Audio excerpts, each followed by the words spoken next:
va para el purgatorio, pues por si acaso hay que hacer algo por ello, ¿verdad? Ah, pero en la iglesia enseña que existe el pecado mortal y el pecado venial. El pecado que mata la gracia divina en su vida, que es el pecado mortal, y el pecado venial, que no mata completamente la gracia divina.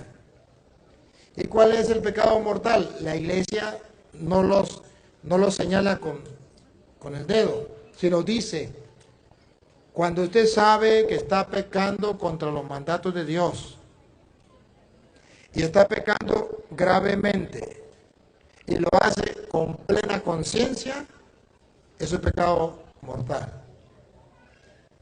Y si usted está pecando y su pecado no es un pecado grave contra los mandatos de Dios, o usted no tenía plena conciencia de eso, ese pecado no es pecado mortal que acabe la gracia de Dios en su vida. Entonces, no dice esto. Hay algunos que uno sabe así ya, que uno entiende que el pecado mortal, porque algunos están dibujados en la Biblia. Por ejemplo, ¿se acuerda que ya en primera de Corintios capítulo 6, versículo 9 en adelante, da unos nombres? Bueno, ahí sí ya lo usted, porque ahí da los nombres, entonces ya puede decir, estos son. Pero hay personas, por ejemplo, que no sepan, y entonces no es igual para el que sabe. No deja de ser pecado, pero no es igual, porque aquel sabía y el otro no sabía. Vamos a ver. ¿No sabéis que los injustos no heredarán el reino de Dios? No erréis, ni los fornicarios. Entonces sabemos que es un pecado grave, fornicar. ¿Y qué es fornicar? Fornicar es tener sexo sin ser casado. Amigo, estoy juntado. Los idólatras. Los que tienen otros dioses.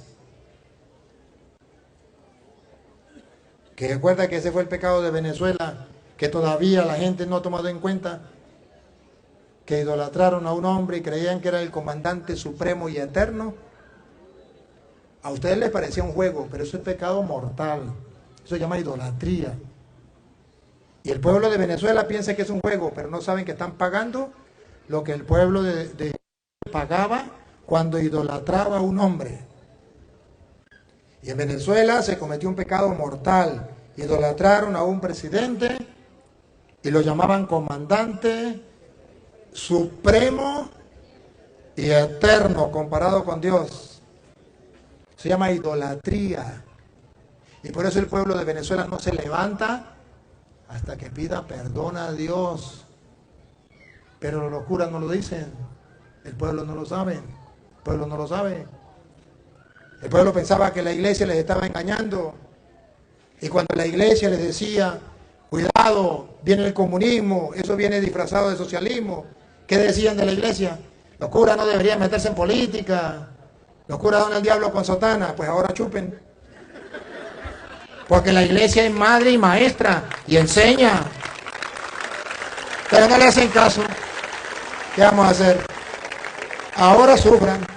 Ahora dicen los hijos que están sufriendo en otro país, que están allá, más 8 millones de personas que han tenido, padre, ¿qué hacemos? Pues bueno, uno como el papá y la mamá, bueno, hijo, yo no se lo dije, y usted como hijo rebelde hizo lo que le dio la gana, no quiso creer. ¿Qué vamos a hacer? Entonces ahí donde dice, pues sarna con gusto no pica, y si pica no mortifica, aguanten. Después de los afuera ya no van a dentro, Dios bendita. Para eso está la iglesia, para que le diga al pueblo, y la iglesia cumplió y le dijo, y ustedes se burlaron de la iglesia y de los curas, porque creyeron en los hombres, porque no creyeron en la iglesia. Pero ese pecado es idolatría. Entonces la Biblia dice que eso es un pecado, y eso trae consecuencias, y por eso estamos viviendo lo que estamos viviendo. Ahora nos piden que adoremos a María Leonza, a Huacaipuro, al otro también negro Felipe, y los pactos satánicos con los santeros y los babalaos y los brujos. Ahora el pueblo está metido ahí, dígame, los guardias, los policías, los militares, obligados, metidos ahí, los políticos. ¿Y cuántos de ustedes también andan en las mismas, los brujos? O ustedes no, los que no vinieron. Sigue, ¿qué más pecado? Ni los adúlteros, Adúlteros, ni los afeminados, ni los que se echan con varones, ¿más claro? ¿Se lo aclaro más? ni los ladrones, ni los avaros, ni los borrachos, ni los maldicientes, ni los estafadores heredarán el reino de Dios. Entonces, aquí muestra una lista. Y hay varias listas. Pero, vuelvo y repito, hay personas que lo saben. Por ejemplo, muchos de ustedes viven en concubinato y saben que es pecado. Eso es pecado mortal. Viven en adulterio y saben que es pecado. Y no quieren salir de ahí. Y dice, yo voy a buscar un cura que me dé permiso para seguir viviendo así. Y lo va a encontrar, porque de cada 12 hay uno que traiciona a Cristo. De 12 apóstoles, uno traicionó a Cristo. Y lo va a encontrar. El que busca, encuentra. Usted va a encontrar un cura que lo apoye en eso. Igual que el que le gusta hombre con hombre, mujer con mujer, va a encontrar un cura que lo apoye en eso. ¿Qué vamos a hacer? Eso está escrito en la Biblia y no puede fallar. Pero no deja de ser pecado, sigue siendo pecado. Entonces, el pecado depende de la gravedad y de la conciencia.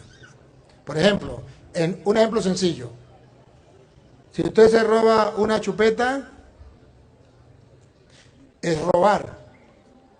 Pero no es lo mismo que robarse una vaca. ¿Sí captan? Si usted se roba $1, es robar. Y no es lo mismo que robarse $5,000. Si usted se roba una vaca a Petronilo que tiene 5,000 vacas, es robo. Pero si usted le roba una vaca a Pánfilo que tenía nomás 2 vacas, es mucho más grave. ¿Me capta? O sea que depende de la gravedad. ¿Ve? Bueno, otra preguntita pues. ¿Ah? ¿Qué confesión? La preparación para la confesión. Para una buena confesión.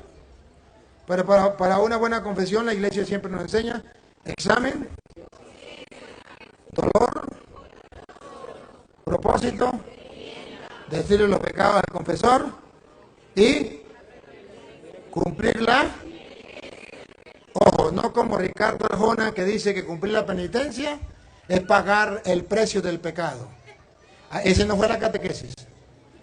En la canción que dice que sí, que entonces que le